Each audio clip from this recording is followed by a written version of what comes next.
Nabuli pa. Ganda yung tubig yan. Okay na.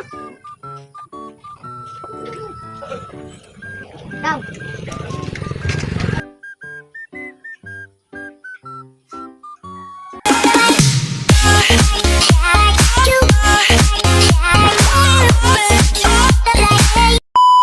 AM nga ako kanina na nagising. Pagkagising ko nga ay nakita ko nga yung aking panganay na anak. May bit-bit na balde at papunta nga daw siya ng bomba para lagyan ng tubig ang mga timba namin. Ganun po ang routine ng aking anak na panganay. Pagkagising niya sa umaga ay diretso siya magbubomba ng mga timba para pagkagising na papa niya ay pubuhatin na lang ito. Kaya palang aga ko ngayon nagising mga beshi ko kasi wala po kasi kaming gas. Naubusan po kami kahapon. Kaya need ko talagang maagang magising kasi medyo matagal din po kasi pag sa kahoy pag nagluluto. Mabuti kasi sa gas, madali lang talaga ako makapagluto doon. Ito dito kasi sa kahoy, magsisindi ka pa katapos lagyan mo pa ng mga kahoy para umapoy naman ito. Ay, Diyos ko po. Namumroblema po talaga ako ngayon dito. Paano kasi, nasanay na kasi ako magluto sa kalan. Kaya ito, no choice talaga si Beshi.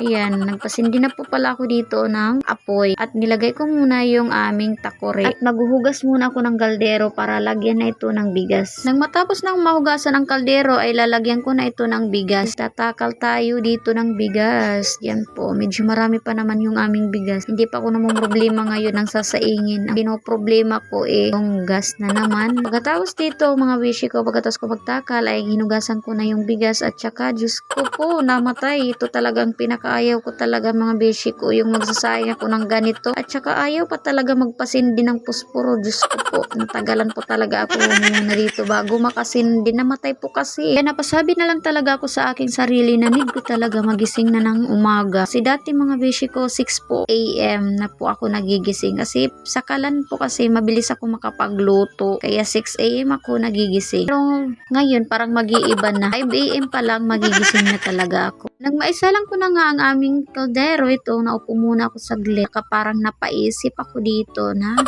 saan kaya ako maghahanap ng pera makabili ng gas, charis. Habang pala nagmumuni-muni ako kanina, napaisip pala ako na dapat pala magwawalis muna ako dito sa aming sala. Habang hindi pa luto yung kanin kasi yung isusunod ko pong lulutuin yung aming uulamin na. So, hindi pa naman kasi luto yung kanin kaya ito nagwalis muna ako sa sala tsaka dito sa kusina winalisan ko na din kasi parang masapara sa paa, maraming buhangin na naaapakan ko kaya ito nagwalis talaga muna ako. At pagkatapos ko pala dito magwalis sa kusina ay napasilip pala ako sa akin sinaing. Tsaka mabuti na lang po talaga ay luto na. Masusunod ko na mamaya yung aking lulutuin na dilis lang naman mga beshi ko ang ulam namin ngayong umaga. Pagkatapos kong silipin yung aming kanin pumunta muna ako dito sa sala at tsaka binuksan ko na yung mga bintana kasi sinag na kasi kaya ayan binuksan ko na. Ito lang pagkabukas ko ng bintana ay nagising na palang aking bana. Diyos ko, swerte talaga ng aking asawa.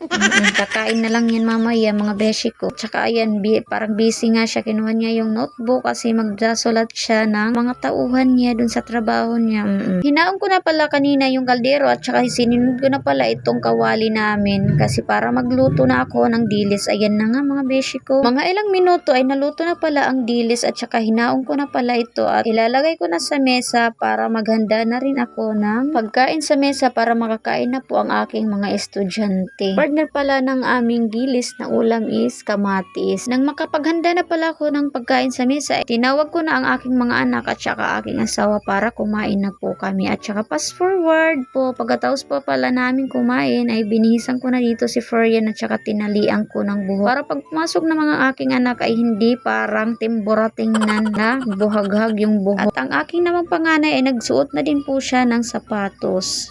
At ito na pala sila mga beshi ko. Ready na po sila. Ihatid muna sila ng kanilang papa bago po pumasok sa trabaho ang aking asawa dito.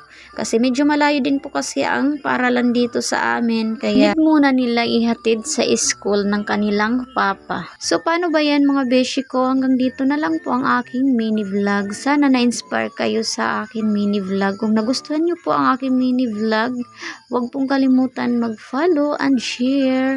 Ingat po kayo palagi and God bless you.